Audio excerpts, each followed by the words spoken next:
자, 첫 번째 주제부터 만나보도록 할까요? 이슈탱크의 주제 만나보겠습니다. 네, 굿바이 박순애. 박순애 전 장관이 됐습니다. 부총리 겸 교육부 장관 사퇴했죠? 윤석열 정부 출범 이후에 국무위원 낙마는 처음이고 윤 대통령이 초등학교 입학 연령을 5세로 낮추는 학제 개편안 혼선에 대한 책임을 지고 물러났습니다. 근데 이게 사실상 경질이라는 평가가 나오고 있는데 자진 사퇴한 것이죠? 사실관계는? 근데 경질이라고 봐야 되나요? 그렇죠. 그러니까 지금 정치적인 형식은 자진 사퇴의 모양새를 띠고 있지만 사실은 이 박순애 장관이 그러니까 지명돼서 그리고 지금 장관직을 한 35일 정도 수행하는 과정에서 계속적으로 문제가 발생했던 것이거든요. 네네. 그렇기 때문에 뭐 본인의 자질 문제도 있지만 무엇보다도 앞서 말씀하신 것처럼 지금 입학 연령을 만 5세로 낮추는 부분에 대해서 사실은 조율되지 않은 정책을 밀어붙이는 듯한 모습을 보이면서 네. 상당한 그러니까 국민적 저항에 부딪혔다고 볼 수 있는 것이죠. 그리고 또 여기다가 또 하나의 문제가 됐던 게 외국어 지금 그러니까 이 지금 폐지 문제에 대해서도 관련 단체나 학부모들이 강하게 반발하면서 계속적으로 다시 또 이를 철회하는 듯한 모습을 보이면서 네. 이 정책의 신뢰를 넘어서 정부에 대한 신뢰가 무너지는 그러한 상황이 되다 보니까 상당히 그 부분에 대해서 그것이 결국은 대통령 국정 지지율로 지금 반영이 되고 네. 그런 부분들에 대한 아마 본인은 책임을 진다는 뜻에서 아마 물러나긴 했습니다만 그러나 사실은 지금 대통령이 휴가를 이제 끝내고 돌아와서 뭔가 국정 쇄신을 해야 되는 입장에서 첫 단추를 어떤 식으로든 지금 이 잘못된 국정 운영에 대한 그러니까 책임지는 모습을 보여야 되겠다.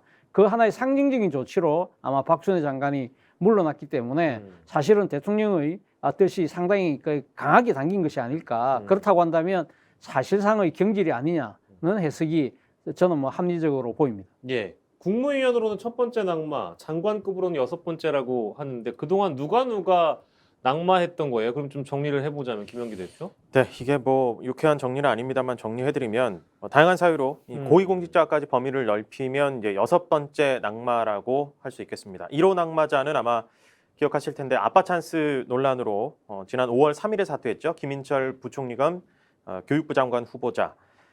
그리고 10일 뒤에 혐오 발언 논란으로 김성회 대통령 비서실 종교다문화 비서관이 사퇴했고 다시 10일 뒤에 정호영 복지부 장관 후보자가 물러났습니다.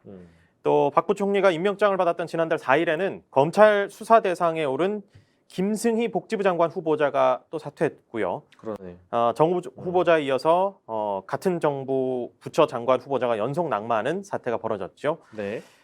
그리고 송홍열 공정위원장 후보자도 아마 기억하실 겁니다. 그러네요. 예, 지명 7일 만인 지난달 10일 사퇴했고요. 음. 그리고 박 부총리까지 지금 사퇴 행렬이 이어지고 있습니다. 네. 뭐 지금 언론 보도 보니까 교수님 장관 할 사람 좀 찾아야 되는데 어렵다. 한다는 사람도 없고 찾아보니 전무하다 이런 평가도 있는데 뒤따르는 사람은 굉장히 부담스럽잖아요. 이런 상황에서 오기가. 그래서 그렇죠. 제 예상인데 혹시 또 교육부 장관이나 이 부총리를 정치인 임명하는 거 아닙니까 혹시? 뭐 지금 그러니까 현역 국회의원은 사실은 지금 그러니까 청문회 불패라는 이야기가 예, 나올 예. 정도로 상당히 지금 그러니까 그 인사 청문회를 통과하는 데는 강점이 있죠. 그러나 정치인이 온다고 해서 과연 그러면 지금 아주 복잡 다단한 이 교육 행정을 제대로 책임질 수 있을 것이냐. 네네. 거기에 대한 비판도 사실 있을 수 있는 부분 아닙니까? 지금 사실 박순애 장관은 그러니까 행정학자 출신이거든요.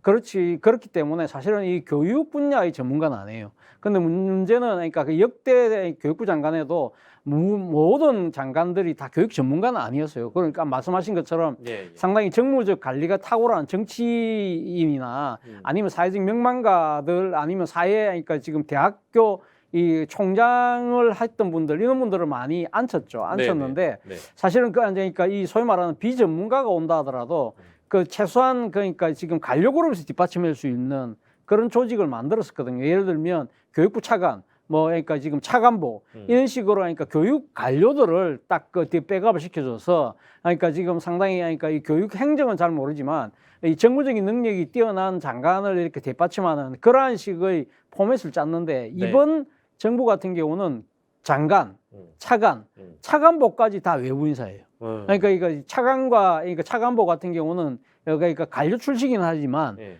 교육부 출신이 아니라는 것이죠. 네. 그러다 보니까 이 민감한 이 지금 교육 문제에 대해서 너무 안이하게 접근한 것이 아닐까. 네, 네. 자신들 입장에서는 선의를 갖고 정책을 추진하기 때문에 예. 조금은 무리를 내서 밀어붙인다 하더라도 상당히 그러니까 지금 민심이 따라올 거라고 생각을 했지만 네. 실제는 그렇지 못했다는 것이죠. 음. 사실 하나만 딱 제가 말씀을 드리면 이번에 지금 올해 지금 이 입학 연령 네. 그러니까 낮추는 문제도 사실은 그러니까 정책을 수행할 때는 세 가지를 반드시 따져야 되거든요. 네. 첫 번째는 정책 수요자입니다. 이번에 정책 수요자는 학부모들이잖아요. 예. 학부모들하고 단 한 번도 의견을 수렴하지 않았습니다. 음. 그리고 두 번째는 뭡니까? 현장의 상황이 어떤지를 봐야 될 거 아니에요. 그럼 현장의 상황을 가장 잘 아는 사람들은 각 교육감들이겠죠. 그렇겠죠. 교육감들하고 그 흔한 간담회 한 번 하지 않았어요. 그리고 마지막으로 이거는 또 지금 아주 중요한 국가 정책이기 때문에 법적 방향이 법적으로 이 개정이 돼야 되는 사안이거든요. 그렇다고 한다면 입법을 책임지고 있는 국회하고 단 한 번 논의도 하지 않고 예. 그냥 2025년에 실시하겠다는 식의 나름대로의 타임테이블만 들썩 던져놓고 그냥 밀어붙이는 듯한 모양새가 되었기 때문에 예. 정말 이 지금 정책을 추진하는 데서 ABC가 안 된 예. 이러한 상황이었기 때문에 그거는 뭐 당연히 상당한 반발을 불러일으킬 수밖에 없었다. 그러나 그런 부분들이 갖고 올 수 있는 부작용에 대해서 단 지금 장관, 차관보까지 아무도 이런 정무적 판단 능력이 없었다는 것이 더 문제라는 거죠. 지금 여기 교육부도 문제입니다만 보건복지부 장관 후보자는 뭐 2명 낙마했다가 지금 세 번째 사람을 찾고는 있는데 지금 찾아지는 않고 있고 여러모로 지금 윤석열 정부에서 개혁하겠다고 한 게 이제 연금 개혁 있고 교육 개혁 있고 뭐 이렇잖아요. 근데 이런 것들을 지금 담당할 부처의 수장이 비어 있기 때문에 이게 탄력을 받을 수 있겠는가 아무튼 뭐 걱정인 상황입니다. 박수현 장관 관련해 가지고 인터넷 바닥 민심 좀 확인해 보고 갈까요? 어떤 의견들 나오고 있습니까? 저도 참 개인적으로 안타깝습니다. 행정학계에서 권위자 그 학자로서는 상당히 인정받던 분으로 알고 있는데 한 달여 만에 이제 사실상 경질이 됐는데요. 전에도 말씀드렸지만 이 댓글로는 그 사퇴 장면을 좀 그 감정들이 좀 있다 보니까 시각적으로 또 이미지로 받아들이는 분들의 그런 예, 예. 감정 날 것이 좀 그대로 표출되는 경향이 있습니다. 그 이런 큰 혼란을 일으키고 이제 사퇴하는 사람이 반성하는 표정이 아니라 마치 내 할 일은 다 했다 뭐 그런 표정이더라. 이런 뭐 얘기들도 있고 또 좀 원색적인 비난들도 많이 있고요. 대통령 지지율에 이제 악영향을 미쳤다라는 분석들이 많은데 실제로 댓글에서도 윤석열 대통령의 아전 인수식 훌륭한 사람이라는 게 바로 이런 사람이었구나 하는 의견들, 윤석열 대통령에 대한 그 부정적 그리고 신뢰하지 못하겠다는 민심들도 댓글에서 표출되고 있습니다. 예, 어제 뭐 그 장면을 보면 그 잠깐 발표를 하고 기자들 막 많이 있는데 사퇴 기자회견을 하고 이제 돌아가는 길에 엘리베이터가 너무 이제 급히 닫혀버렸는가 봐요. 그래서 빨리 내려가야 되는데 거기서 내려가지 못하고 멈춰 있는 것도 이제 포착이 되다 보니까 여러모로 좀 동선마저 꼬여버린 그런 모습이 좀 안타깝긴 했습니다. 아무튼 뭐 잘하는 분이 또 오셔야 이 국정 과제 중에 뭐 개혁을 해나겠다고 하는 여러 가지 과제들을 좀 수행해낼 수 있지 않을까 그런 생각이 들어서. 근데 제가 여기서 한 말씀 보태고 예, 싶은 예. 거는 사실은 이 박순애 장관 아까 우리가 이야기했듯이 자진 사퇴보다는 경질의 의미가 더 강하다고 그랬잖아요. 네. 그렇다고 한다면 저는 박순애 장관은 이제 물러났기 때문에 뭐 그러니까 이분이 뭐 더 이상 뭐 이렇게 책임을 질 일은 아닙니다만 네. 사실은 그러니까 지금 이 사태에 대한 그 어떻게 보면 근본적인 원인 중에 하나는 사실은 윤석열 대통령이 그 자리하고 있어요. 사실은 아시다시피 이 박순애 장관의 지명에서 상당한 문제들이 많았잖아요. 대표적으로 지금 음주운전 논란, 네. 만취 상태로 운전을 했는데 법원에 기소를 해서 재판을 받았는데 선고유예를 받았다. 그렇다고 하면 그 판사가 어떻게 선고유예를 줬을까?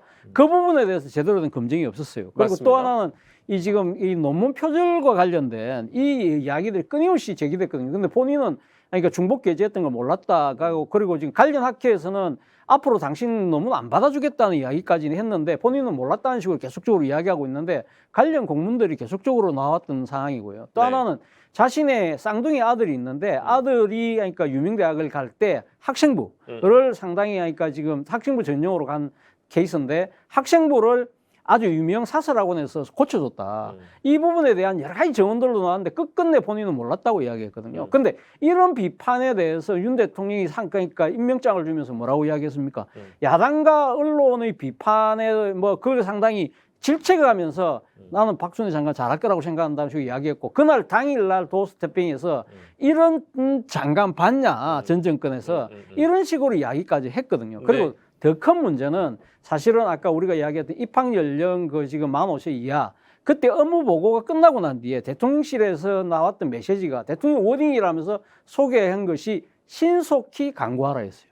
그러나 문제가 커지고 나니까 한 열흘 뒤에 지금 대통령실에 사회수석이 나와서 뭐라고 이야기했냐면 대통령이 그렇게 이야기하지 않았다. 대통령의 방점은 여러 이 이해관계자들의 의견을 다 짚어보고 추진하라는 식으로 이야기했다고 이야기를 하거든요. 그렇다고 한다면 첫날 대통령이 신속히 강구하라고는 180도 다른 메시지예요.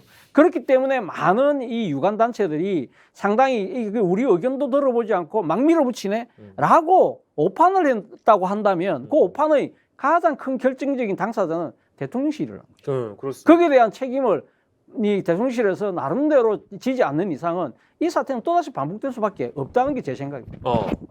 그렇습니다. 그래서 저희가 다음 주제로는 과연 박순애로 인적쇄신이 끝날 것인가?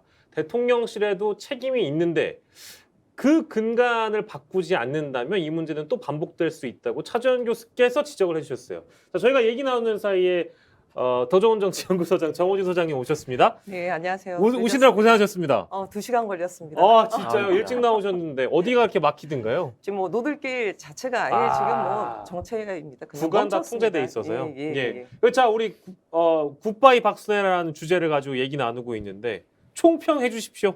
뭐 예정된 수순이긴 한데 네네. 애초부터 박순애 장관 임명 자체가 무리수였다. 네. 무리수였고 무리수를 두다가 결국은 이렇게 되지 않았나 싶고요. 다만 이제 박순애 장관으로 그치는 것이 아니라 전면적인 인적 쇄신이 있어야 될 텐데 그게 제대로 이루어질지 네. 참 그게 또 미지수인 것 같습니다. 알겠습니다. 저희 이 주제는 여기까지 다루도록 하고요.